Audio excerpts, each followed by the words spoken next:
आयुर्वेद के आद्य दैवत श्री धन्वंतरी यांचं स्तवन करून आपण सुरू करूया. शंखम चक्रम जलौकाम दधत अमृतघटम चारुदोर्भिश्चतुर्भिः सूक्ष्म स्वच्छातिरुद्यान शुकपरिविलसन् मौलिमं भोजनेत्रं कालाम्बोदोज्ज्वलाङ्गं कटितटविलसच्चारुपीताम्बराढ्यं वन्दे धन्वन्तरिं तं निखिलगदवनं प्रौढदावाग्निलीलम्.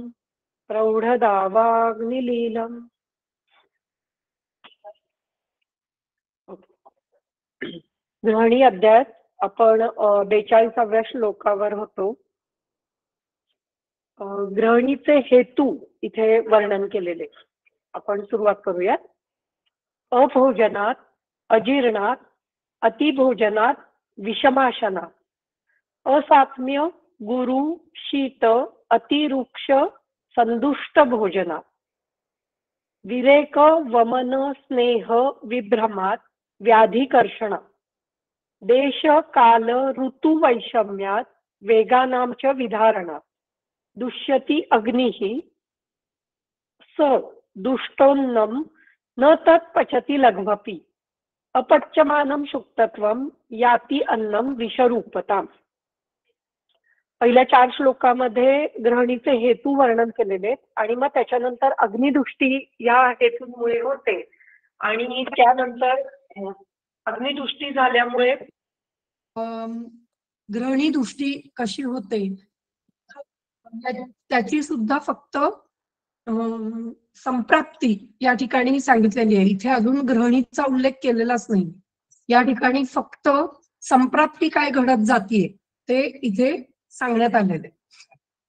काय काय हेतू आहेत ते पाहूयात आपण. अभोजनात, अभोजन, न भोजनात, अभोजनात, अजीर्णात, न जीर्णात, अजीर्णात, अतिभोजनात, अतिशयितेन भोजनम, अतिभोजनम, विषमाशनात, विषमेन आशनम, विषमाशनम, असात्म्यम, न सात्म्यम, असात्म्यम, गुरु, शीत, अतिरुक्ष भोजनात. सगळ्याला भोजनात हा शब्द लावायचा आहे. गुरु भोजनात, शीत भोजनात, अतिरुक्ष भोजनात, संदुष्ट भोजनात, विरेक विभ्रमात, वमन विभ्रमात, स्नेह विभ्रमात, व्याधिकर्षणात, देश वैषम्यात, काल वैषम्यात, ऋतू वैषम्यात आणि वेगानांच्या विधारणात, वेग विधारणात. तर आता एक एक हेतूचे आपण काही रेफरन्सेस पाहत जाणार आहोत. तर सगळ्यात पहिल्यांदा आहे अभोजना. अभोजनेन दुष्यति अग्निः.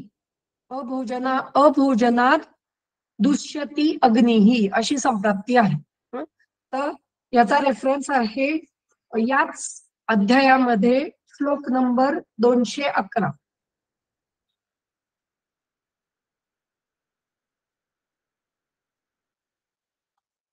स्पष्टपणे लिहिलेलं आहे या ठिकाणी. न अभोजनेन कायाग्निः दीप्यते न अतिभोजनात. म्हणजे काय तर अभोजनाने म्हणजे भोजन न घेतल्यामुळे कायाग्नीची दीप्ती किंवा कायाग्नी ची वृद्धी किंवा कायाग्नी अग्निदीपन जे आहे ते होत नाही.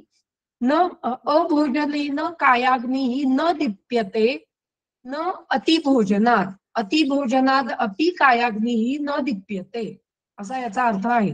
म्हणजे भोजन जर घेतलं गेलं नाही व्यवस्थित, जेवण योग्य मात्रेत योग्य प्रमाणात घेतलं गेलं नाही तर अग्निदीप्ती होत नाही आणि अति प्रमाणात भोजन घेतलं तरीही अग्निदीप्ती होत नाही. म्हणजेच मग कशा प्रकारे जेवण घ्यायला पाहिजे तर अतिमात्रेत पण नाही आणि अमात्रेत पण नाही अशा प्रकारे जेवण घ्यायला पाहिजे. तर आता अभोजनात याचा अजून एक अर्थ असा होतो की कमी अल्पभोजनात किंवा अल्पमात्रा भोजनात. तर त्याचं वर्णन विमानस्थान अध्याय 2 मध्ये आलेलं आहे. त्रिविध कुक्षीय अध्याय. या अध्यायामध्ये श्लोक नंबर आहे 7वा. याच्यामध्ये हीन मात्रा भोजन आणि अतिमात्रा भोजन या दोन्हीचं वर्णन करताना ते काय म्हणतात ते बघूया. त्यापैकी हीन मात्रा आता इथे अभोजनासाठी हीन मात्रा आणि जे पुढे अतिभोजन आहे त्याच्यासाठी अतिमात्र या दोन्हीचं वर्णन या अध्यायामध्ये खूप चांगल्या पद्धतीने दिलेलं आपल्याला दिसतं. कारण याच्यामध्ये भोजनाची मात्रा म्हणजे मात्रा अमात्रा या दोन्हीचं वर्णन केलेलं आहे. म्हणजे अमात्रत्वम पुनः द्विविधम आचक्षते हीनम अधिकम च. हे दोन प्रकारची मात्रा असते किंवा दोन प्रकारची अमात्रा असते. मात्रावत भोजन हे एका बाजूला आणि अमात्रा ही पुन्हा दोन प्रकारची, एक हीन मात्र आणि एक अधिक मात्र. तत्र हीन मात्र आहार राशीम बल वर्ण उपचय क्षयकरम अतृप्तिकरम उदावर्तकरम अनायुष्य अवृष्य अनौजस्य शरीर मनो बुद्धि इंद्रिय उपघातकरम सार विधमनम अलक्ष्म्यावहम अशितेहे च वात विकाराणाम आयतनम आचक्षते. आपण हे काही श्लोक बघितलेले आहेत पूर्वी पण पुन्हा एकदा आपण फक्त त्याचा म्हणजे एकदा रेफरन्स बघत जाऊयात. जे बघितलेले आहेत ते मी परत एक्सप्लेन नाही करणार, पण एकदा रेफरन्स पाहिला की आपल्याला एकदम म्हणजे आपल्या डोक्यात पूर्णपणे बसतं की गृहिणीमध्ये अभोजनात या शब्दाचा अर्थ नक्की काय आहे. तर हीन मात्रेत भोजन आणि अतिमात्रा म्हणजे अधिक मात्रेत भोजन.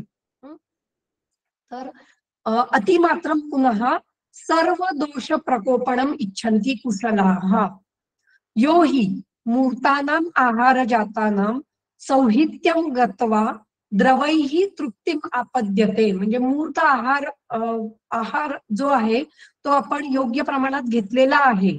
जे काही पोळी भाजी भात आमटी हे जे काही योग्य प्रमाणात नेहमीच आपण घेतो ते घेतलेलं आहे, त्याचं सौहित्य केलेलं आहे पुन्हा, म्हणजे अधिक मात्रेतच ते घेतलेलं आहे. आणि त्याच्याबरोबर सौहित्यम गत्वा द्रवैहि तृप्तिम आपद्यते, द्रवाने पुन्हा तृप्ती केली तर काय होतं. भूयः तस्य आमाशयगतः वातपित्त श्लेष्माणः अभ्यवहारेण अतिमात्रेण अतिप्रपीड्यमानः सर्वे युगपत प्रकोपम आपद्यन्ते. सर्वांचा एकदम युगपत म्हणजे एकदम प्रकोप होतो. ते प्रकुपिताः तम एव आहार राशीम अपरिणतम आवश्यम कुक्षेः एकदेशम अन्नाश्रिता विष्टंभयन्तः सहसा वा अपि उत्तर अधराभ्यां मार्गाभ्यां प्रचावयन्तः पृथक पृथक इमान विकारान अभिनिर्वर्तयन्ति अतिमात्र भोक्तुः. म्हणजे काय होतं तर अशा प्रकारे एकदम युगपत वातपित्त कफदोषाचा प्रकोप झाला, म्हणजे वातपित्त कफदोषाचे गुण अधिक मात्रेमध्ये कुक्षीमध्ये निर्माण झाले. ते काय करतात, ते प्रकुपिताः तम एव आहार राशी, त्याच आहार राशीला म्हणजे जो आहार घेतलेला आहे त्याच आहार राशीला अपरिणतम, त्याला परिणित करतच नाही, म्हणजे त्याचं पचन पूर्णपणे करतच नाहीत. अपरिणतम आविष्य कुक्षी एक देशम, कुक्षीच्या एका प्रदेशामध्ये त्याला त्या आहार राशीला ठेवून देतात किंवा कुक्षीच्या एका प्रदेशामध्येच ती आहार राशी राहते, त्याचं परिणमन व्यवस्थित होत नाही. म्हणून मग एका बाजूला शरीरामध्ये आधमान आटोप अशा अवस्था निर्माण व्हायला सुरुवात होते. कुक्षे एक देशम अन्नाश्रिता विष्टंभयन्तः, आणि त्याला तिथे विष्टंभ निर्माण करतात. सहसा वा एक तर अधोमार्गाने किंवा उत्तर मार्गाने किंवा अधर मार्गाने, म्हणजे वरील मार्गाने ऊर्ध्व मार्गाने किंवा अधोमार्गाने, अशा दोन कुठल्या तरी मार्गाने म्हणजे वांती स्वरूपात किंवा विरेचन स्वरूपात तो सगळा ते सर्व जो काही आहार आहे तो प्रचावयन्तः म्हणजे बाहेर काढायला सुरुवात होते. चवन होतं त्याचं. चवन होणे म्हणजे खेचून बाहेर येणे. प्रकर्षेण चवितः, चवितः म्हणजे खेचून बाहेर यायला लागतो तो आहार. पृथक पृथक इमान विकारान अभिनिर्भयंती, आणि वेगवेगळे विकार निर्माण करतो. तर मग वातज असेल तर काय, शूल, अनाह, अंगमर्द, मुखशोष, मूर्छा, भ्रम, अग्निवैषम्य, पार्श्वपृष्ठ कटिग्रह, सिरा आकुंचन, स्तंभन इत्यादी. पित्त असेल तर काय, ज्वर, अतिसार, अंतर्दाह, तृष्णा, मद, भ्रम, प्रलाप इत्यादी. श्लेष्मा असल्यास काय, छर्दी, अरोचक, अविपाक, शीत, ज्वर, आलस्य, गात्रगौरव इत्यादी.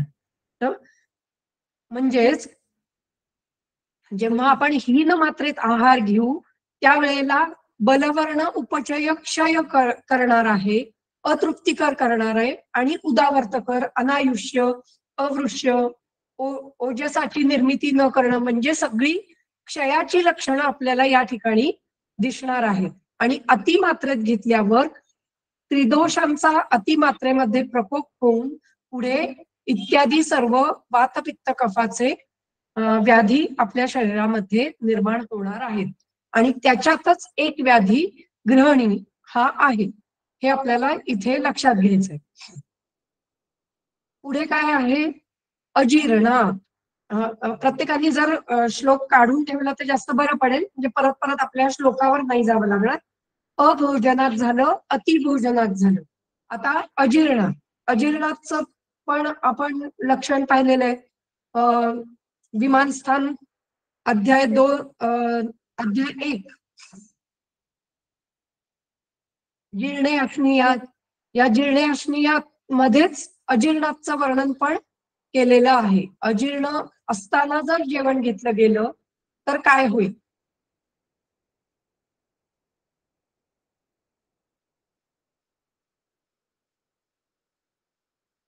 अच्छा, अजीर्णैहि भुंजानस्य, अजीर्ण, अजीर्ण असताना जर जेवण घेतलं गेलं तर काय, अजीर्णैहि भुंजानस्य अभ्यवृतम आहार जातम पूर्वस्य आहारस्य रसम अपरिणत. पूर्वीचा जो आहार रस आहे त्याचं योग्य प्रकारे परिणमन न होता, पूर्वस्य आहारस्य रसम अपरिणतम उत्तरेण आहार रसेन उपसृज्यत. उत्तर नंतर घेतलेल्या आहारांनी तो आहार रस मिसळला जातो. सर्वान दोषां प्रकोपयती आशु, आणि सर्व दोषांचा एकत्रित प्रकोप या ठिकाणी झालेला आपल्याला दिसतो. तर अशा प्रकारे अजीर्णामुळे ही लक्षणं निर्माण होणार आहेत. त्याच्यामध्येच पुन्हा एकदा लक्षात घ्यायचंय की ग्रहणी रोग हा त्यातला एक रोग असणार आहे. पुढे विषमाशनात, विषमाशनाचं उदाहरण, विषमाशन या शब्दाचा अर्थ काय आहे हे 15व्याच अध्यायामध्ये, चरक चिकित्सा अध्याय 15 याच्यामध्ये 235व्या श्लोकामध्ये दिलेलं आहे.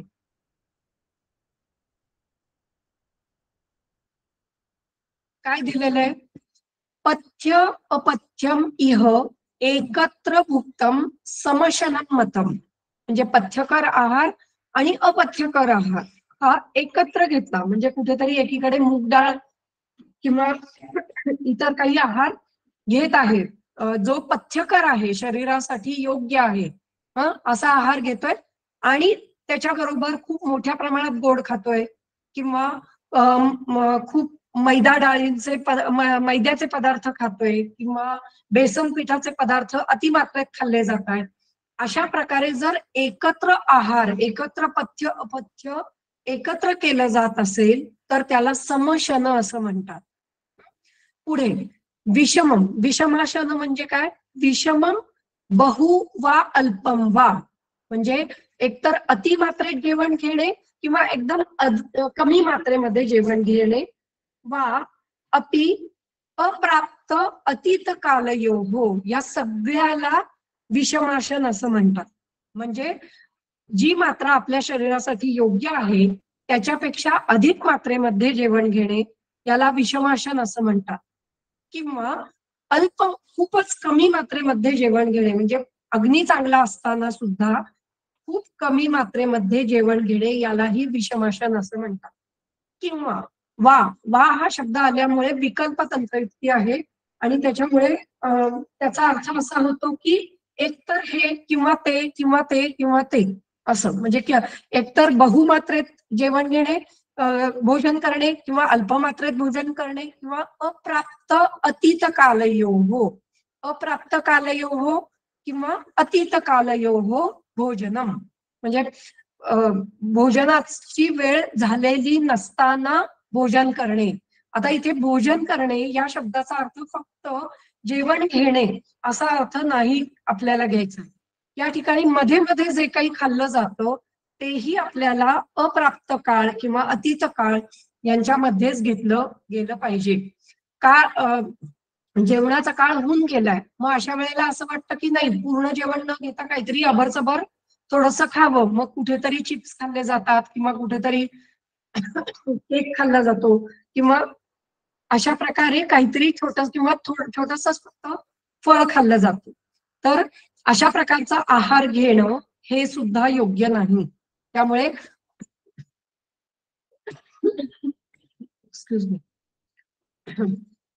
अप्राप्त काळी जेवण घेणं किंवा अतीत काळी जेवण घेणं हे सर्व हे विषमाशन या कॅटेगरीमध्ये येतं. पुढे भुक्तम पूर्व अन्न शेषेतू पुनः अध्यशनम मतम, म्हणजे इथे जे स्लाइट चेंजेस किंवा स्लाइट जे डिफरन्सेस आहेत की समशन म्हणजे काय, विषमाशन म्हणजे काय आणि अध्यशन म्हणजे काय, हे आपल्याला लक्षात घ्यायचे आहे. आणि हे जे स्लाइट डिफरन्सेस आहेत तेही आपल्याला पेशंट मध्ये पाहायला मिळतात.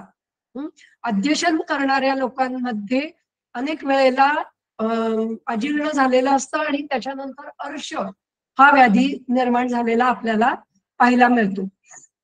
विषमाशन म्हणजे अप्राप्तकाली किंवा अतीतकाली भोजन करणाऱ्यांमध्ये अनेक वेळेला अम्लपित्त झालेलं आपल्याला पाहायला मिळतं. आणि समशनामुळे अनेक आजार आपल्याला पाहायला मिळतात. आपणही अनेक वेळेला समशन करत असतो की पथ्यकर आहार आणि अपथ्यकर आहार यांचं एकत्रित भोजन करणं म्हणजेच समशन. मग काही मात्रापूर्वक आहार असतो आणि काही खूप अतिमात्रेत आहार असतो. जो आहार आपल्याला खूप आवडतो तो आपण अधिक मात्रेमध्ये घेतो, तेही समशनच असू शकतं. तर त्यामुळे योग्य मात्रेमध्ये घेतलेला, योग्य काळी घेतलेला आणि खूप हे पथ्यकर जो काही हितकर, मितकर आणि पथ्यकर असा जो आहार आहे तोच घेणं योग्य आहे. नाहीतर समशन, विषमाशन किंवा अध्यशन याचे बळी आपण होऊ शकतो किंवा रुग्णांमध्ये ही लक्षणं आपल्याला दिसू शकतात. याला म्हणतात विषमाशनात. पुढे पुढे आहे असात्म्य गुरु शीत, दुसरी लाईन आहे ही. असात्म्य गुरु शीत अतिरुक्ष संदुष्ट भोजनात. त्यापैकी असात्म्य भोजन याचं वर्णनही आपण पाहिलेलं आहे. चरक विमानस्थान अध्याय 1 श्लोक नंबर 20.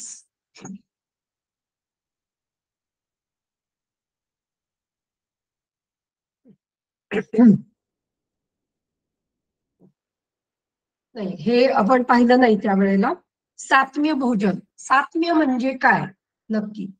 तर बरेच वेळेला आपल्याला असं वाटत असतं की जे लहानपणापासून घेतलं जातंय त्याचं आपण सात्म्य करतो, किंवा जे अधिक काळ दीर्घकाळ घेतलं गेलेलं आहे ते म्हणजे सात्म्यकर, किंवा ते आपल्या शरीराला सात्म्य झालेलं आहे असा अर्थ घेतला जातो किंवा तसाच अर्थ शिकवला जातो.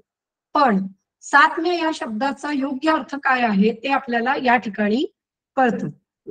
सात्म्यम नाम तद यद आत्मनी उपशेते. सात्म्य या शब्दाचा अर्थ असा आहे की जे आपल्या स्वतःला, आत्मनी म्हणजे स्वतःला उपशय निर्माण करून देणारं आहे ते म्हणजे सात्म्य. सात्म्यार्थो ही उपशयार्थ हा. सात्म्य म्हणजे काय? उपशय निर्माण करणारं ते सात्म्य. तर त्रिविधम ते 3 प्रकारचं असतं. काय? प्रवर, अवर, मध्य विभागेन. प्रवर, अवर आणि मध्य प्रकारचं. सप्तविधम तू रस एकैकत्वेन सर्व रस उपयोगाच. सप्तविध म्हणजे साती रसांचं सात्म्य करणं म्हणजे सर्व रसांचा उपयोग आपल्या आहारामध्ये करणं, याला सप्तविध सात्म्य असं म्हणतात. तत्र सर्व रसम प्रवरम, सर्व रसांचं सात्म्य होणं म्हणजे सप्तविध रसांचं सात्म्य असणं, त्याला प्रवर सात्म्य असं म्हटलं जातं. अवरम एक रसम, एकाच रसाचं सात्म्य होणं हे अवर सात्म्य आहे, म्हणजे हे अगदी हीन सात्म्य आपण म्हणू शकतो. आणि मध्य सात्म्य काय, तर प्रवर अवर मध्यस्थम, म्हणजे प्रवर आणि अवर यांच्या मध्यात, म्हणजे काही रसांचं खूप चांगलं सात्म्य असतं आणि काहींचं कमी प्रमाणात सात्म्य असतं. म्हणजे एखाद्याला कडू रस हा अजिबात आवडतच नाही, तोंडात घेतला तरी नको वाटतो, याला आपण मध्य सात्म्य, पण बाकीचे सर्व रस सात्म्य आहे, तर त्याला आपण मध्य सात्म्य असं म्हणू शकतो. किंवा एखादा मनुष्य अतिशय तुरट रसाचं सात्म्य नाही करू शकत किंवा अतिशय तुरट रसाचे पदार्थ त्याला खाणं योग्य वाटत नाही, याला आपण मध्य सात्म्य असं म्हणू शकतो. किंवा इतर त्याच्या जोडीने इतर रसाचं जर व्यवस्थित सात्म्य असेल तर त्याला आपण मध्य सात्म्य असं म्हणू शकतो.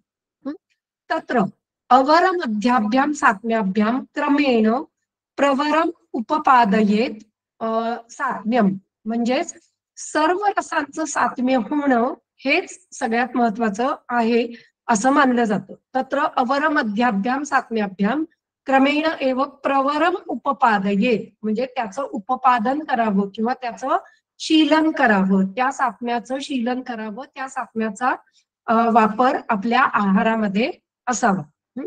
तत्र रसम अपीच सात्म्यम उपपन्नाः प्रकृत्यादि उपयोक्त अष्टमानी आहाराणी आहार विशेष आयतनानी अभिसमीक्ष हितम एव अनुरुध्ये. मग सात्म्य कसं करायचं असतं, तर प्रकृती इत्यादी उपयोक्त अष्टमानी, म्हणजे जे काही प्रकृती, करण, संस्कार, हे जे आपण 8 प्रकारचे उपयोक्ता इत्यादी पर्यंत जे काही 8 प्रकारचे आहार नियम किंवा आहार विधी विशेष आयतन पाहिली, त्या अष्टविध आहार विधी विशेष आयतनांचा योग्य प्रकारे विचार करून जे काही हितकर आहे त्याचंच सेवन करत जाणं, ह्याला सात्म्य असं म्हणतात.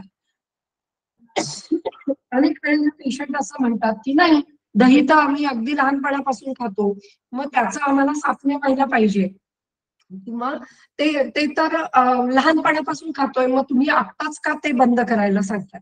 तर त्याचे शरीरावर झालेले परिणाम हे रुग्णांना समजत नसतात आणि त्यामुळे शरीरामध्ये जर दह्यानी शरीरावर काही परिणाम दिसत असतील तर आपल्याला तिथे दही थांबवणं किंवा दह्याचं सेवन करू नको हे सांगणं हे इष्ट असतं. किंवा इतर अनेक गोष्टी असतात लहान मुलींच्या बाबतीत किंवा तरुण वयामध्ये ही त्यांना अनेक गोष्टी सांगाव्या लागतात की जे काही बाहेरचे पदार्थ आहेत किंवा चिप्स म्हणा किंवा केक किंवा बेकरी प्रोडक्ट्स यांचं सेवन खूप अधिक प्रमाणात केलं जातं आणि मग काही काळापर्यंत हे सेवन करत गेलं तरी शरीरावर लक्षणं लगेच दिसत नसतात. मग ज्या वेळेला मुली वयात येतात किंवा मुलं मोठी होतात त्यावेळेला चेहऱ्यावर येणारे मुखपीडिका किंवा पीसीओडी सारखे आजार किंवा फायब्रॉइड होणं, या सगळ्या गोष्टींमुळे अनेक जणांना अगदी 10-11 वर्षापासूनच दिसतात, तर काही जणांना 30शी पर्यंत त्यांचा अग्नी चांगला असतो तोपर्यंत दिसत नाही, पण 30शी नंतर या सर्व गोष्टी या शरीरावर दिसायला लागतात आणि मग अचानक त्यांना असं वाटतं की मी तर इतके दिवस याचं सेवन करतोय, मला आतापर्यंत काही त्रास झाला नाही आणि आता मात्र याचा त्रास कसा होतोय. तर ते आपण सात्म्य करत गेलं तरी ते अहितकर पदार्थ आहेत, त्यामुळे अहितकर पदार्थांचं सात्म्य हे शरीराला घातकच ठरतं. त्यामुळे नेहमी प्रकृती इत्यादी पाहून 8ही आहार विधी विशेष आयतनांचा विचार करून जे काही हितकर आहे त्याचंच सात्म्य आपल्याला करणं हे योग्य आहे, हेच रुग्णांना सतत सांगणं आपल्याला आवश्यक ठरतं. सात्म्यम नाम इति ओक सात्म्यम नाम अर्थः. सात्म्य म्हणजे ओक सात्म्य. ओकात इति अभ्यासात. ओकात म्हणजे अभ्यासात. अभ्यासाने जे काही सात्म्य केलेलं आहे त्याला सात्म्य असं म्हणतात, किंवा जे अभ्यासाने सतत सतत सेवन करून शरीरासाठी उपयोगी किंवा शरीरामध्ये जे उपशय करणारं आहे त्याला सात्म्य असं म्हणतात. उपशय अर्थ इति उपशय शब्द अभिधेय इति अर्थः. तदिति ओक सात्म्यम त्रिविधमिति प्रवर अवर मध्यभेदेन सप्तविधंतु एकैक रसेन षट. म्हणजे एक रसाने असे षड रसाचं संसृष्ट रस उपयोगाच एकम, म्हणजे 6 रसांचं एकेका रसाने सात्म्य आणि संसृष्ट म्हणजे 7 रस एकत्र येऊन एक सात्म्य, अशा प्रकारे सप्तविध सात्म्य झाले. एवं सप्तविधम संसृष्ट शब्देन द्विरसादयः षड रसापर्यंत गृह्यन्ते. संसृष्ट या शब्दाने 2-2 रसांपासून म्हणजे एक रसाचं 6 आणि 2-2 रसांचे 3-3 रसांचे 4-4 रसांचे असे 7 रसांचं एक, अशा प्रकारे संसृष्ट अशी असे सात्म्य आपल्याला करता येतात. प्रवर अवर मध्यस्थमिती द्विरसादी पंचरसपर्यंतम. प्रवर अवर मध्यस्थ म्हणजे मध्यस्थ सात्म्य हे द्विरसापासून पंचरसापर्यंतचं सात्म्य आहे, आणि एक रसाचं आणि 6 रसांचं एकत्र असं जे म्हणजे पहिले एक रस आणि 6 रसांचं एकत्र असे जे सात्म्य आहेत त्याला सप्तविध सात्म्य असं म्हणतात. आणि संस्कृत शब्दांनी जे काही वर्णन केलेले आहेत ते द्विरसादी पंचरसपर्यंत सात्म्य असं मानलं जातं. त्याला मध्यस्थ सात्म्य असं म्हटलं जातं. अवर मध्यमाभ्याम लक्षितः पुरुषः प्रवरम इति सर्वरसम. प्रवर म्हणजे सर्व रसाचं सात्म्य. सात्म्यम उपपादये इति अभ्यस्ये. सात्म्याचं उपपादन करणं याचा अर्थ सात्म्याचा अभ्यास करणं. क्रमेण इति यथोक्त अभ्यास क्रमेण. यथोक्त अभ्यासाच्या क्रमाने म्हणजे एक एक करून क्रमाने त्याचं सात्म्य केलं गेलं पाहिजे. अनेक वेळेला लहानपणी सगळ्या रसाचं सात्म्य नसतं, मुलांना काही काही रस आवडत नसतात, मग हळूहळू त्याचं सात्म्य वेगवेगळ्या पद्धतीने वेगवेगळ्या आहार कल्पनांच्या द्वारे त्याचं सात्म्य मुलांना केलं गेलं पाहिजे. आणि अशा प्रकारे सर्व रसांचं सात्म्य कसं होईल याकडे लक्ष द्यायला पाहिजे. उपपादित सर्व रस सात्म्येन अपि च आहारः प्रशस्त प्रकृत्यादि संपन्न एव कर्तव्य इति आह सर्वरसम इत्यादी.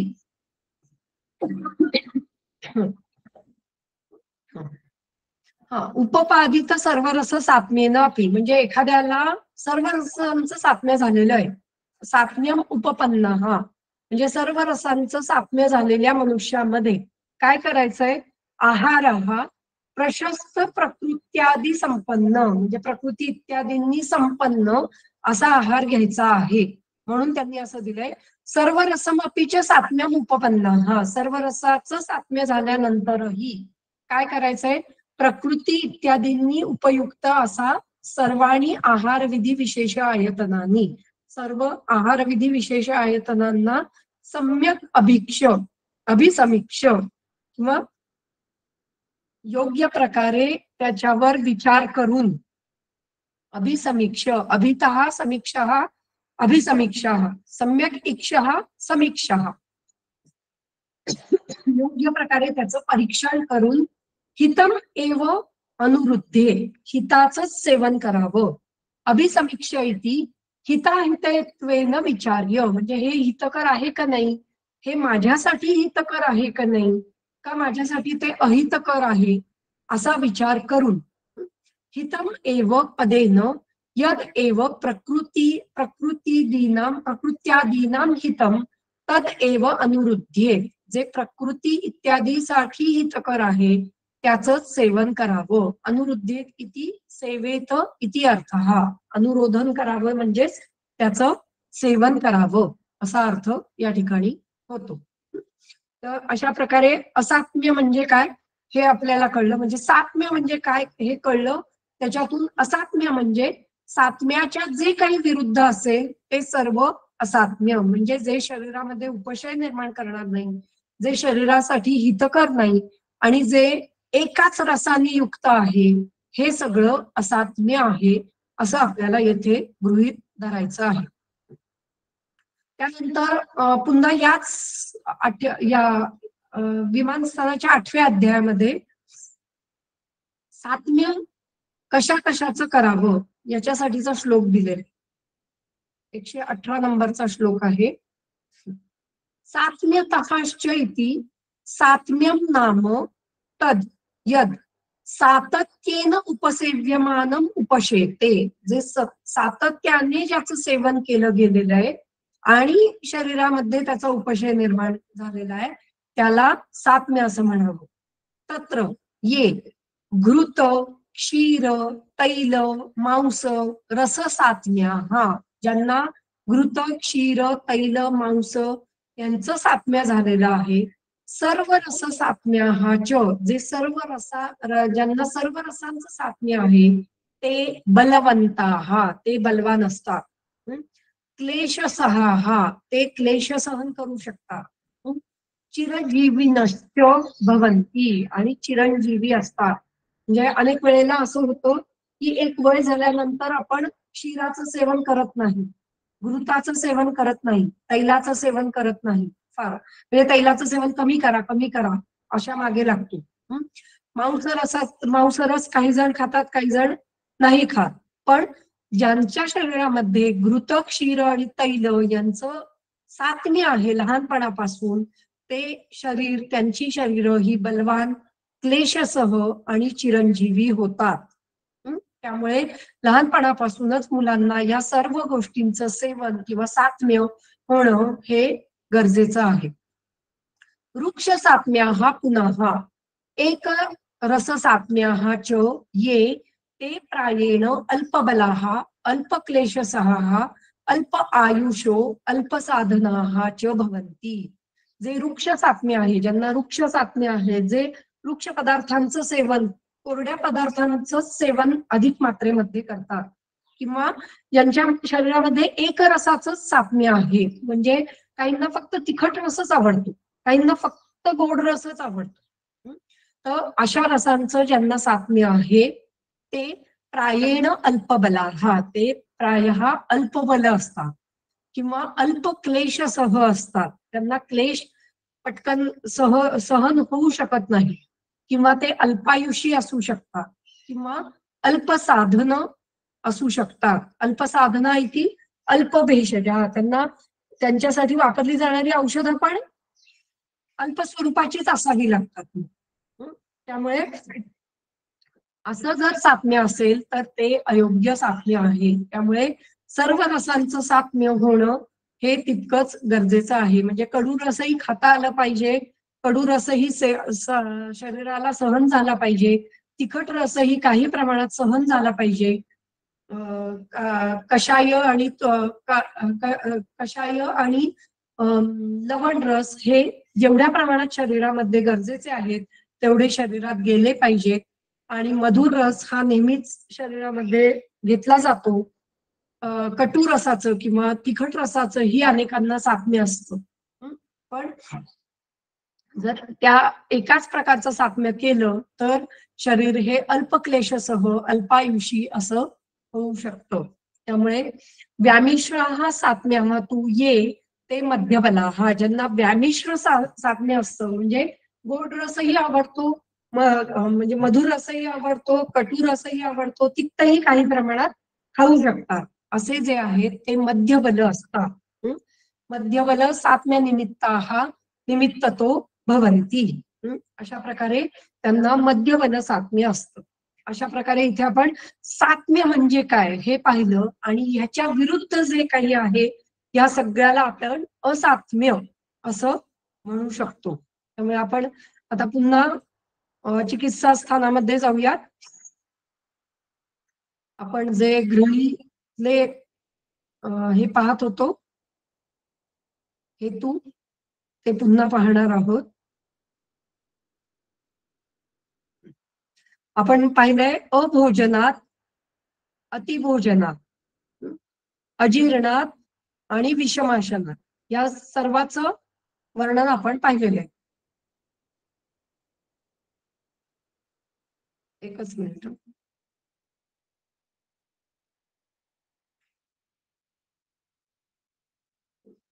त्यानंतर असात्म्य भोजन हेही आपण पाहिलेलं आहे. आता पुढे गुरु शीत अतिवृक्ष संदुष्ट भोजना. पुन्हा इथे असात्म्य स्वरूपातच याचं वर्णन आपल्याला लक्षात घ्यायचंय की अधिक प्रमाणात गुरु द्रव्यांचं सेवन, अधिक प्रमाणात शीत द्रव्यांचं सेवन. काही लोकांना थंड पाणी प्यायल्याशिवाय बरंच वाटत नाही आणि त्यांना गरम पाणी प्यायला सांगितलं की त्यांची चिडचिड होते किंवा त्यांना नकोच वाटतं किंवा ते जातच नाही शरीरामध्ये. गरम पाणी प्यायलं की पाणी प्यायला सारखंच वाटत नाही, तर किंवा फक्त गरम पाणीच प्यावंसं वाटतं. तर असं दोन्ही प्रकारचं हे नको. ज्या वेळेला ज्या प्रकारचा सीझन असेल त्या प्रकारे तो आहार घेता आला पाहिजे. म्हणजे शीत जलाचंही सेवन उष्ण ऋतूमध्ये करता आलं पाहिजे आणि उष्ण जलाचं सेवन शीत ऋतूमध्ये करता आलं पाहिजे. त्यामुळे गुरु शीत, अनेक वेळेला आजकाल अनेक जण फ्रीज मध्ये ठेवलेलं अन्न सेवन करतात आणि मग ते आयत्या वेळेला कसं बसं गरम करायचं, त्याच्यामध्ये ते भांडच फक्त गरम होतं, ते आतलं अन्न शीतच राहतं, थंडच राहतं आणि ते तसंच पटापट जेवायचं म्हणून तसंच जेवलं जातं. तर तेही अयोग्य आहे. गुरुमध्ये काय काय येतं तर दूध, दुधाचे पदार्थ. दूध जर गाईचं दूध असेल तर ते लघु आहे, पण म्हशीचं दूध आणि म्हशीच्या दुधापासून केलेले विविध पदार्थ हे सर्व गुरु या कॅटेगरीमध्ये मोडतात. किंवा गुरु म्हणत असताना फक्त एवढंच नाही तर जे आपण धान्य सेवन करतो त्याच्यामध्ये गहू हेही गुरु आहे किंवा मैदा हा गुरु आहे, बेसन हे गुरु आहे. तर असे जे काही पदार्थ आहेत जे गुरु आहेत त्यांचा विचारही आपल्याला या ठिकाणी करायला पाहिजे. गुरु या शब्दाची व्याख्या ही अग्नीशी संबंधित आहे. म्हणजे जो आहार हा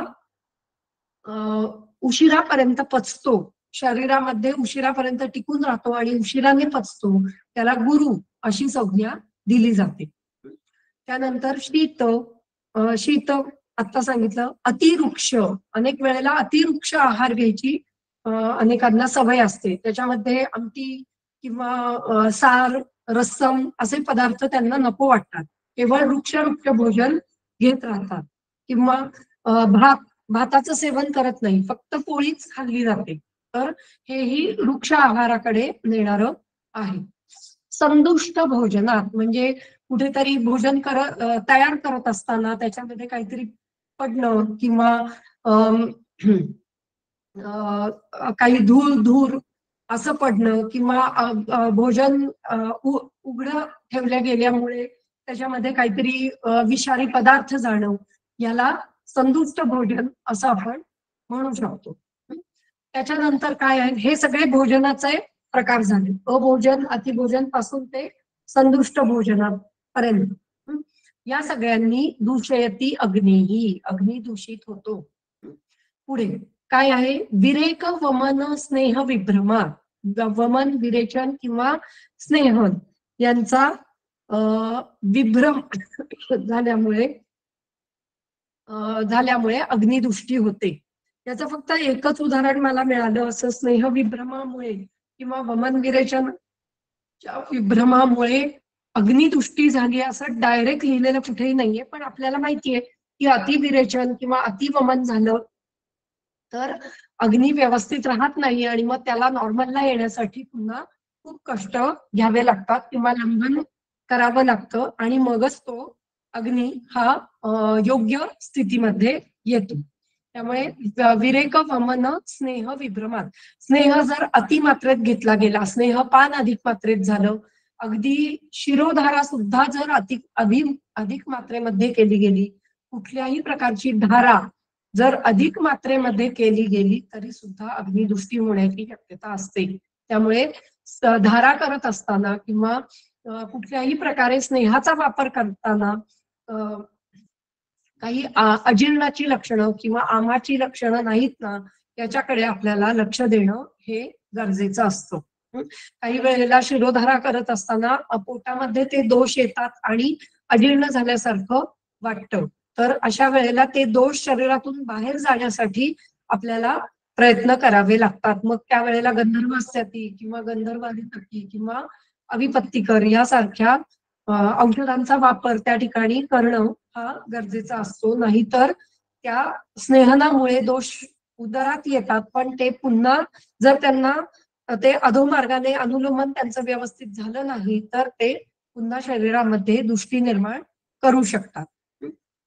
त्यानंतर स्नेह विभ्रमात व्याधी कर्षणात, तर अनेक व्याधींच्या दीर्घकाल व्याधींमध्ये दीर्घकाल होणाऱ्या व्याधींमध्ये अग्निदृष्टी हे आपल्याला पाहायला मिळतं. अनेक ठिकाणी ज्वर, रक्तपित्त, प्रमेह किंवा अर्श, ग्रहणी, उदर आणि अर्श हे ह्या 3 रोगांमध्ये जर हे तिन्ही रोग जर दीर्घकाळ असतील तर अग्निदृष्टी झालेली आपल्याला दिसू शकते. आणि ह्या व्याधींमुळे जर कर्षण निर्माण झालं म्हणजे शरीरामध्ये कृशता निर्माण झाली तर अग्निदृष्टी ही नक्कीच दिसणार आहे. या व्याधींमुळे जर क्षय निर्माण झाला तर अग्निदृष्टी होणार आहे. त्यामुळे व्याधींची चिकित्सा करत असताना सुद्धा चिकित्सामुळे जर क्षय होत असेल तर त्याकडेही आपल्याला लक्ष देणं गरजेचं आहे. आणि म्हणूनच प्रमेहात असं सांगितलेलं आहे की मध्ये मध्ये ब्रूहण करणं प्रमेहामध्ये गरजेचं असतं. त्यामुळे केवळ कर्षण न करत राहता मध्ये मध्ये शरीराचं ब्रूहण होणं हे प्रमेहात महत्वाचं असतं. पुढे देश काल ऋतू वैषम्यात, देश वैषम्यात, काल वैषम्यात किंवा ऋतू वैषम्यात याच्यामुळेही अग्निदृष्टी होते. अनेक वेळेला परदेशी आपण जातो त्यावेळेला जर परदेशामध्ये तिथलं वातावरण जर शरीराला सुटेबल नसेल तर अग्निदृष्टी होते. किंवा परदेशातून इथे आलेल्या लोकांना एकदम ड्रास्टिक चेंज असतो आणि त्यामुळे अग्निदृष्टीची लक्षणं आपल्याला पाहायला मिळतात.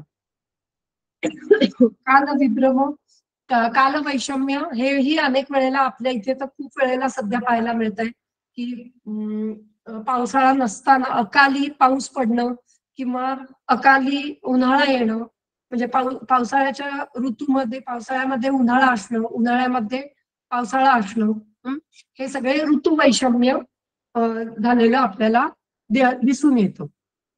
काल वैषम्येन सर्वेषां ऋतूनां वैषम्यं गृह्यते. ऋतू वैषम्येन द्वि एक ऋतू वैषम्य इति विशेषः. काल वैषम्य म्हणजे सर्व ऋतूंचं वैषम्य म्हणजे काल वैषम्य असं त्यांनी मानलेलं आहे. ते प्रत्येक ऋतूमध्ये काहीतरी बदल दिसतोच आहे की म्हणजे भारत देशासाठी आपण विचार केला तर 4 ऋतू असे मानले जातात. पण या 4ही ऋतूंमध्ये जर बदल आपल्याला दिसत असेल तर तो योग्य नाही. किंवा 3 उन्हाळा, पावसाळा आणि हिवाळा हे जर आपल्याला 4-4 महिन्यांचे आपण असे मानत असू तर आणि त्याच्यात जर बदल होत असेल तर ते योग्य नाही. त्या ऋतूंमध्ये जर खूप मोठा बदल दिसत असेल तर ते कालवैषम्य असं मानता येईल. पण ऋतुवैषम्य या शब्दाचा अर्थ असा आहे की एखाद्याच ऋतूमध्ये विषमता निर्माण झालेली आहे. वर्षभरामध्ये कधीतरी कुठल्या तरी एकाच ऋतूमध्ये जर विषमता निर्माण झाली तर त्याला ऋतुवैषम्य असं आपण म्हणू शकतो. तर हे आता सध्या आपल्याला खूप प्रमाणामध्ये पाहायला मिळतं. शरद ऋतू आता सध्या शरद ऋतू खरं असायला पाहिजे पण शरद ऋतूची कुठलीच लक्षणं अजूनही आपल्याला दिसत नाहीयेत. कदाचित ऑक्टोबरमध्ये दिसली तर दिसतील पण मागच्या 2-3 वर्षामध्ये शरद ऋतूची लक्षणं आपल्याला दिसत नाही. तर त्यामुळे अशा प्रकारचं जे काही वैषम्य आहे ते आपल्याला गृहीत धरायला पाहिजे. त्यानंतर वेगानांच्या विधारणात विविध वेगांचे जे 13 प्रकारचे वेग सांगितले गेलेले आहेत. तस्या शिटीय या चरकाचार्यांनी दिलेल्या सूत्रस्थानातल्या 6व्या अध्यायामध्ये विविध वेगांचं वर्णन केलेलं आहे.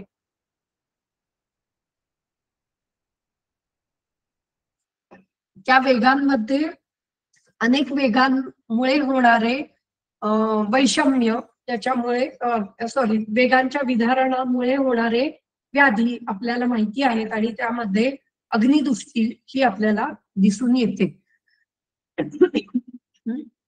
दूषयती अग्निही, या सगळ्यांमुळे काय होतं तर अग्नी दुष्ट होतो.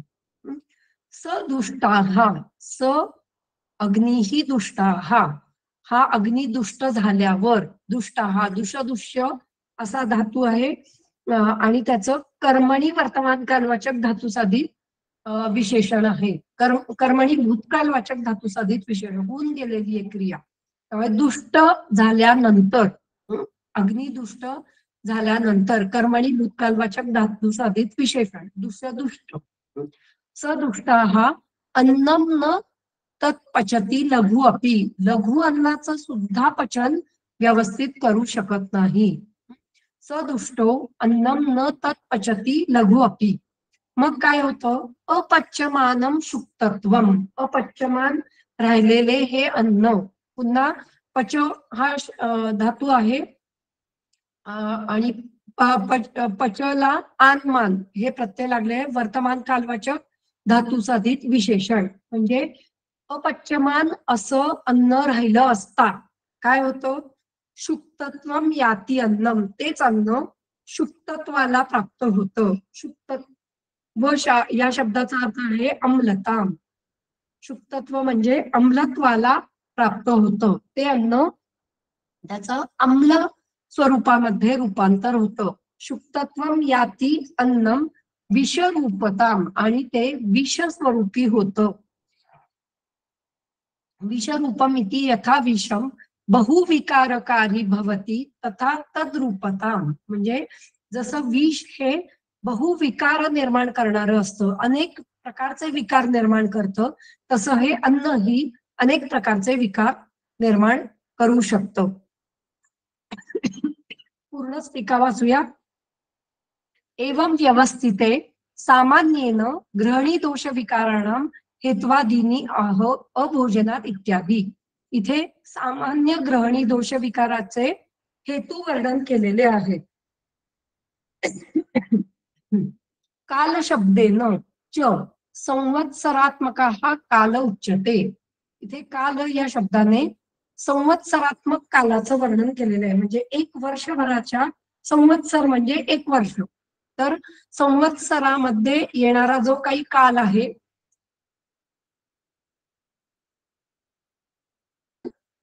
त्याचं वर्णन इथे करतात. देशवैषम्यम देशव्यापक, देशवैषम्य म्हणजे देशामुळे निर्माण होणारे व्यापक. साच जनपदोध्वंसनीये प्रोक्ता, ते जनपदोध्वंसनीय या अध्यायात वर्णन केलेले. आता सध्या आपण अगदी जनपदोध्वंसाचा विचार नाही केला तरी देशव्यापक याचा अर्थ आपण दुसऱ्या देशामध्ये गेल्यामुळेही जे विकार निर्माण होतात त्याचाही विचार आपण या देशव्यापक मध्ये करून घेऊ शकतो. आणि जे काही जनपदोध्वंसाचं वर्णन केलेलं आहे त्याच्यामध्ये देश, काल, ऋतू या सगळ्यांचंच वर्णन केलेलं आपल्याला दिसून येतं. तर जनपदोध्वंसनीये प्रोक्ता ऋतू शब्देन शिशिरादया ऋतुः, शिशिर इत्यादी ऋतू. कालवैषम्येन सर्वेषां ऋतूनां वैषम्यं गृह्यते.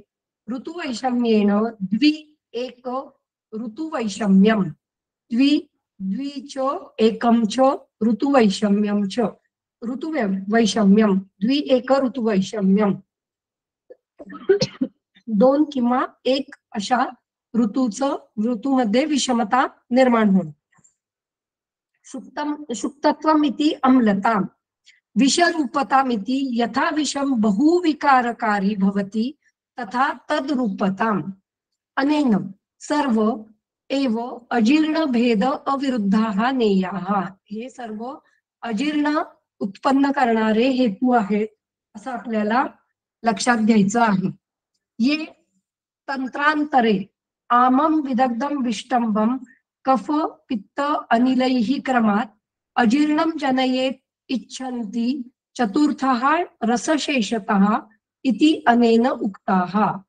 तंत्रांतरे म्हणजे सुश्रुतामध्ये हे अजीर्ण 4 प्रकारचं मानलं गेलेलं आहे.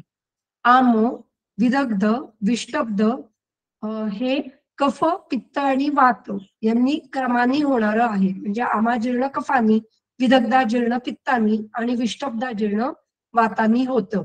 अजीर्णम केचिद इच्छन्ति याला अजीर्ण 4 प्रकारचे अजीर्ण असं म्हणतात.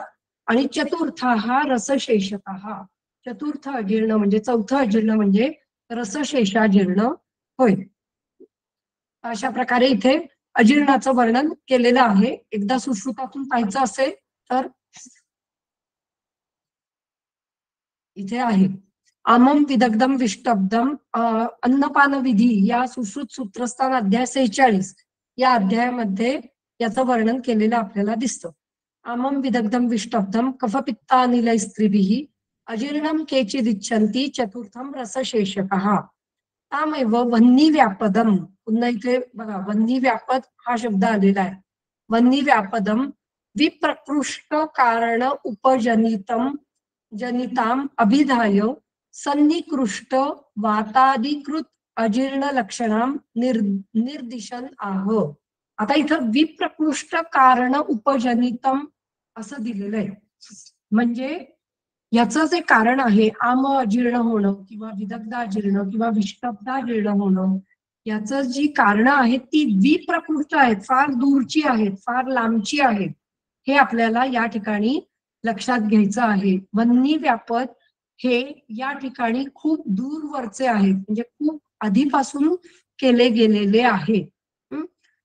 फक्त सन्निकृष्ट वातादिकृत अजीर्ण लक्षणाम निर्दिशयन आह. म्हणजे आता जे काही निमित्त कारण जे घडलेलं आहे त्याच्यानी निर्माण झालेलं जे काही वातादिकृत अजीर्ण जे आहे त्याचं वर्णन या ठिकाणी केलं गेलेलं आपल्याला दिसतं. आहारस्य एव पक्वस्य उर्वरितो रसोः रसशेषः. पक्व आहार पक्व झालेला आहे, परंतु त्याचा जो काही शेष भाग उरलेला आहे आहाराचा त्याला रसशेष असं म्हणतात. तस्मात अल्प दोष दूषितत्वात अन्न तस्य दोष व्यपदेशो भवति. त्याच्यामुळे हे जे अन्न आहे म्हणजे जे काही अपक्व स्वरूपात राहिलेलं अन्न आहे, अल्प दोष दूषितत्वात अन्न हे अन्न हे अल्प दोषांनी दूषित होतं आणि त्या ठिकाणी रसशेषाजीर्ण निर्माण होतं. अनेक वेळेला रसशेषाजीर्ण जीर्णामध्ये झोप घ्यायला सांगतात की थोडा वेळ झोप काढा म्हणजे हे रसशेषाजीर्ण जाईल. पण हे जर कायम स्वरूपात राहिलं तर त्याचं रूपांतर पुढे आमाजीर्ण किंवा विदग्धाजीर्ण किंवा विष्टब्धाजीर्ण याच्यामध्ये होण्याची शक्यता असू शकते. त्यामुळे रसशेषाजीर्ण हे होतंय का याच्याकडेही आपल्याला लक्ष देणं गरजेचं आहे. त्यामुळे अशा प्रकारे 4 प्रकारची अजीर्ण या ठिकाणी सांगितलेली आहे. आणि मग पुढे सुश्रुताचार्यांनी वेगवेगळी लक्षणं सांगितलेली आहेत. तर ती लक्षणं वाचायच्या आधी आपण चरकाचार्यातून चरक संहितेतून आपण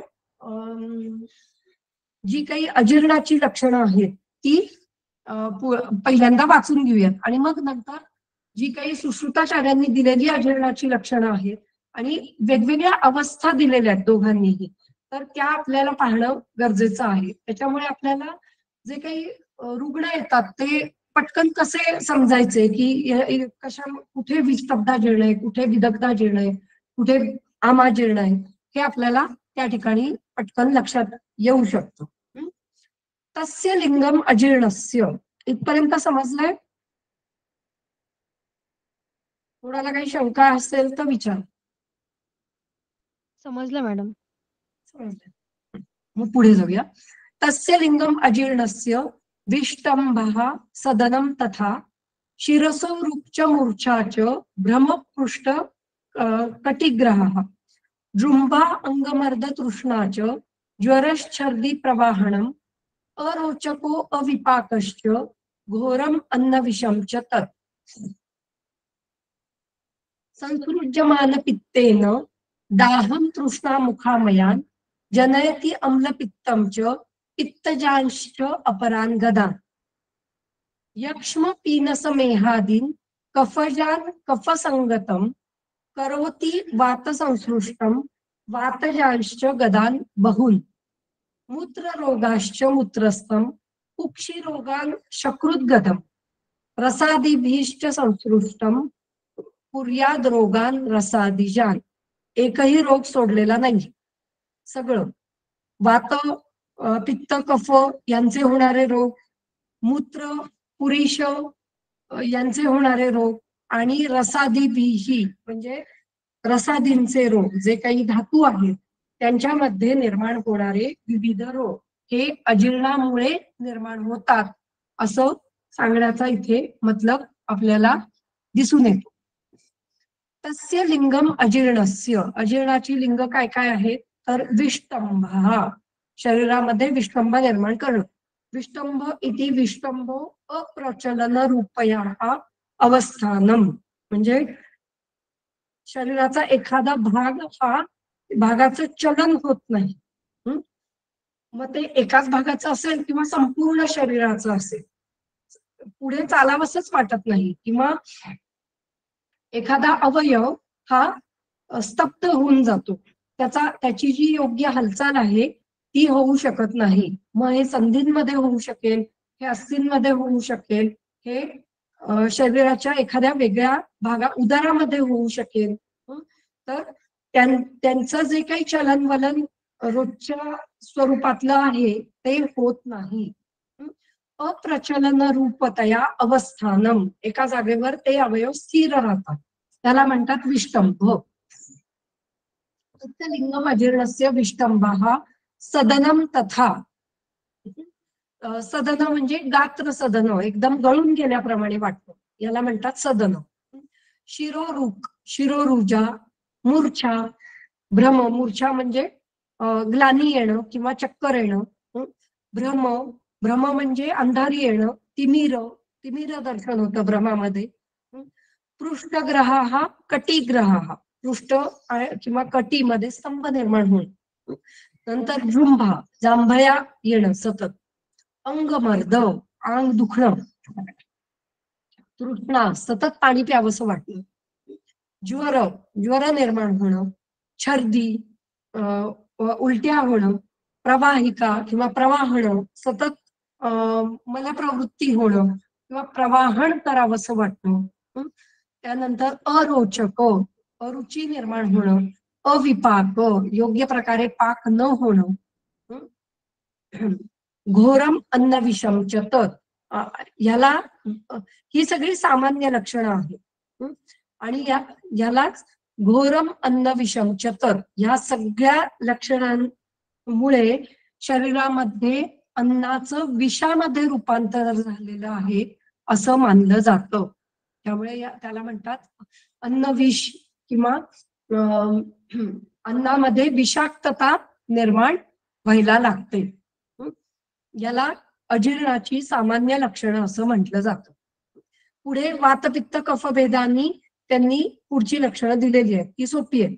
संसृज्यमानम पित्तम, जर त्या ठिकाणी पित्ताचा प्रकोप झाला, आता प्रकोप होणं म्हणजे काय तर पित्त हे स्वगुणांनी त्या ठिकाणी वाढलं तर काय होईल, दाह तृष्णा मुखामय म्हणजे मुखरोग, सतत सतत मुखरोग होणं. त्यामुळे हेही अजीर्णाचंच लक्षण आहे. हे आपल्याला पित्तामुळे निर्माण होणारं लक्षण हे आपल्याला लक्षात घ्यायला पाहिजे. सतत दाह शरीरामध्ये निर्माण होणं किंवा तृष्णा सतत असणं किंवा मुखामध्ये दाह निर्माण होणं. जनयती अम्लपित्तमच, अम्लपित्त अम्लोद्गार निर्माण होणं किंवा सतत उर प्रदेशात किंवा उदर प्रदेशामध्ये दाह निर्माण होणं, यालाही अम्लपित्त असं म्हणता येऊ शकतं. जनयती अम्लपित्तमच पित्तजांश्च अपरान गदान, पित्त विदग्ध झालं की ते अम्लतेला प्राप्त होतं, हे आपण मागे पाहिलेलं आहे. म्हणजे ते इथे लक्षात घ्यायचंय की पित्ताचा विदाह झाला तर त्याला अम्लता प्राप्त होते. त्यामुळे जनयती अम्लपित्तमच पित्तजांश्च अपरान गदान, आणि पित्तज इतर रोग निर्माण होतात. पुढे कफजानी काय होईल तर यक्ष्मा, राजयक्ष्मा, तीनस, मेह आदीन कफजान कफसंगतम, कफसंगत असे रोग निर्माण होतील.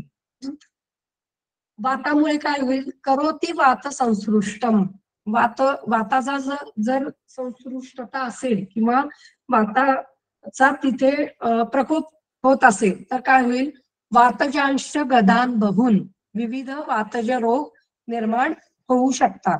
आणि मग हे वात पित्त कफ हे तिन्ही किंवा तीनपैकी काहीही वाढत असतील तर काय होईल, मूत्रस्थम मूत्र रोगा, कुक्षी कुक्षी रोगान शकृद्गतम, शकृद्गत कुक्षी रोग, आणि रसादिभिः संसृष्ट विविध रसादिजान रोग, रसादिज रोग वेगवेगळे निर्माण होऊ शकतील. तर अशा प्रकारे या ठिकाणी सामान्य लक्षणं आणि वातपित्त कफज अशी अजीर्णाची लक्षणं या ठिकाणी आपल्याला पाहायला मिळतात. टीका वाचूया. विष्टंभो इति विष्टंभो अप्रचलन रूपतया अवस्थानम घोरम अन्न विषम च तत् पित्तेन संसृज्यमानम इत्यादीना पित्तादी दुष्ट अजीर्णस्य लक्षणम आह, हे आपल्याला कळतं. एतच्च पित्तादी संसर्ग कृतम लक्षणम, हे पित्तादींचा संसर्ग झाल्यामुळे उत्पन्न होणारी लक्षणं आहेत. अजीर्णस्य कोष्ठ मात्रगतत्वेन यक्ष्मादि विकार करणे असामर्थ्य उपलब्धेः,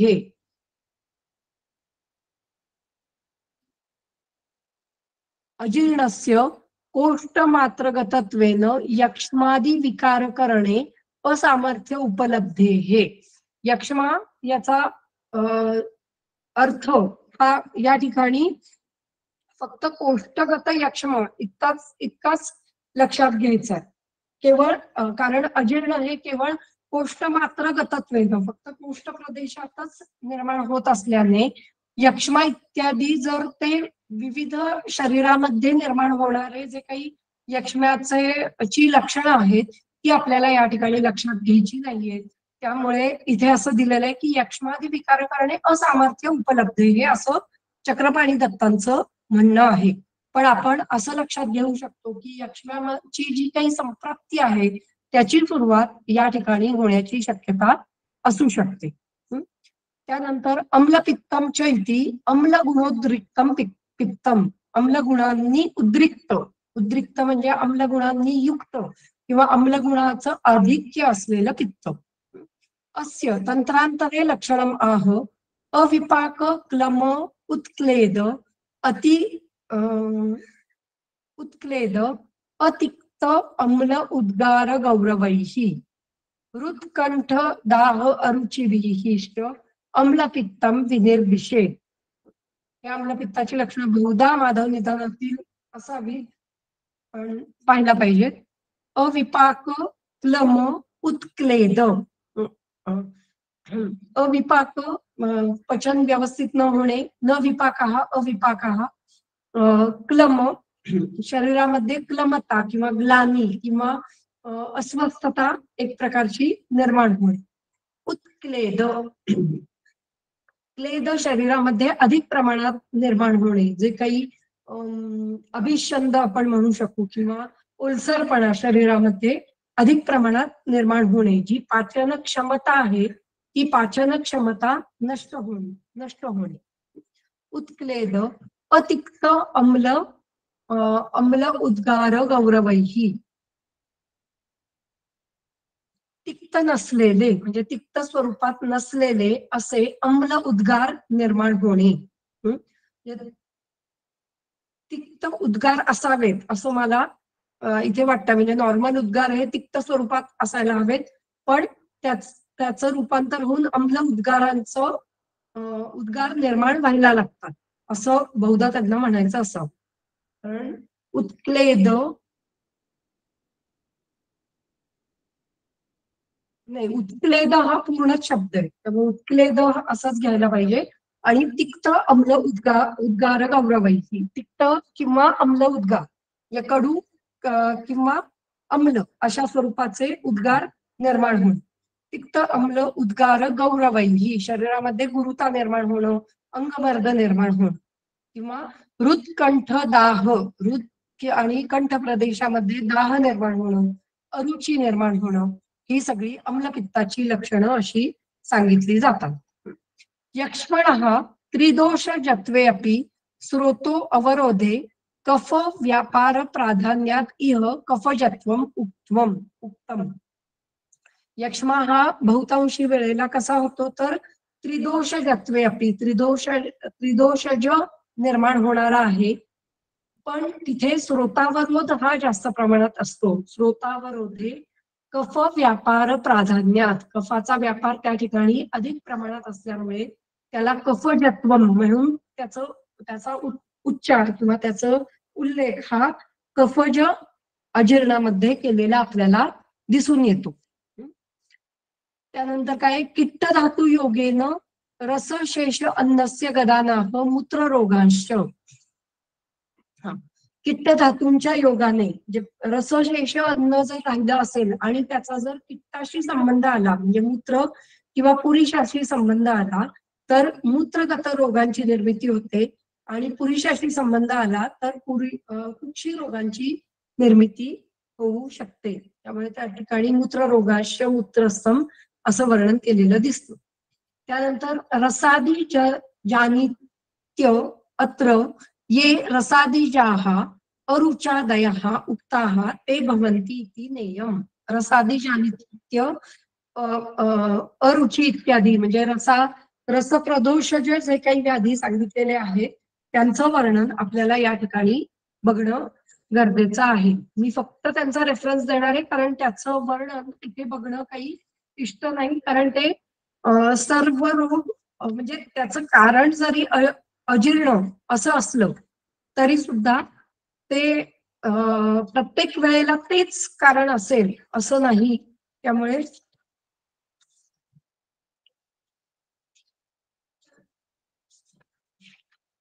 सूत्रस्थान 27 का 28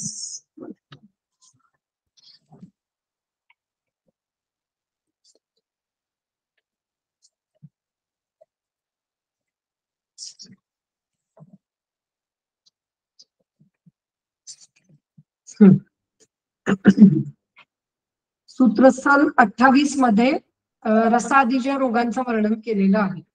एवढं फक्त आपण बघूया, बाकी ते पूर्ण आता वाचायची गरज नाहीये. ते जेव्हा रसवाह स्रोतसांचं वर्णन आपण वाचू त्यावेळेला आपण ते वाचूया. श्लोक नंबर 9. रसप्रदोषजाः रोगाः, रसप्रदोषाच्या रोगांचं वर्णन केले.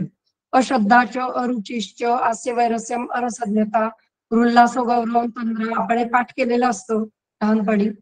उल्लासो गौरवम तंद्रा, सांगमर्दो ज्वरस्तमः, पांडुत्वम स्रोतसाम रोधः, क्लैब्यम साधा कृषांगता, नाशो अग्नेः अयथा कालम, वलयः अहितानि. हे रसप्रदोषाचे रोग आहेत. असेच विविध रोग पुढचे हे रक्तप्रदोष जे आहे, कृष्ण विसर्प पीडका, रक्तपित्तमसृभरः, गुदमेढ्रास्य पाकस्य, लिहागुल्मोत विद्रदी, हे रक्तप्रदोषज रोग बरेचसे त्वचा रोग या ठिकाणी कव्हर केले जातात. पुन्हा मांसप्रदोषज, मांसार्बुद, किल, गलशालुक, शुंडिके वगैरे मांस प्रदोषज रोगांचं वर्णन आपल्याला पाहायला मिळतं.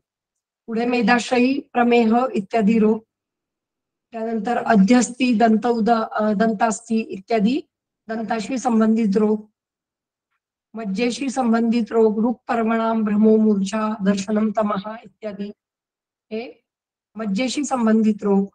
आणि शुक्राशी संबंधित रोग, पीबता, क्लेब्यम, अहर्षणम इत्यादी शुक्राशी संबंधित रोग आपल्याला या ठिकाणी पाहायला मिळतात. हे सर्व रोग जे आहेत ते त्यांचा विचार आपल्याला या ठिकाणी करायचा आहे. म्हणजे ग्रहणी अध्याय समजून घेताना अजीर्णाचं वर्णन हे सगळ्यात पहिल्यांदा आलेलं आहे. अजीर्णाची लक्षणं या ठिकाणी सांगितली गेलेली आहेत, आणि त्या ठिकाणी रसप्रदोषज जे काही व्याधी निर्माण होतात त्यांचंही वर्णन त्या ठिकाणी केलं गेलेलं आहे. आणि मग एकदा ही विशियस सायकल सुरू झाली की पुन्हा पुन्हा ग्रहणी व्याधी आणि ग्रहणी विकृती अशी आपल्याला पाहायला मिळते. तर त्यामुळे ती दिसू नये यासाठी पुढे काय करावं हे चिकित्सेमध्ये दिलेलं आहे. आपण इथे आज थांबूयात. त्याच्या पुढचा श्लोक जो आहे तो वेगवेगळ्या अग्नींचं वर्णन करणारा आहे. पुन्हा एकदा अग्नीवर जाणार आहोत आपण आणि अग्नींचे वेगवेगळे जे काही प्रकार आहेत ते या ठिकाणी आपण पाहणार आहोत. त्याचा एक वेगळा रेफरन्स पण आपल्याला पाहायला मिळतो. तो आपण या ठिकाणी पाहूयात आणि मग पुढच्या गृहिणीच्या लक्षणांवर आपल्याला जायचं आहे. या ठिकाणी आपण थांबूयात आज. आपण आज इथे ग्रहणी रोगाचे हेतू पाहिले आणि ग्रहणी रोगाची लक्षणं, सामान्य लक्षणं आणि सामान्य हेतू आणि काही ग्रहणी रोगाची काही लक्षणं आपण या ठिकाणी वातपित्त कफाची अशी पाहिली. तर इथे थांबूयात आपण.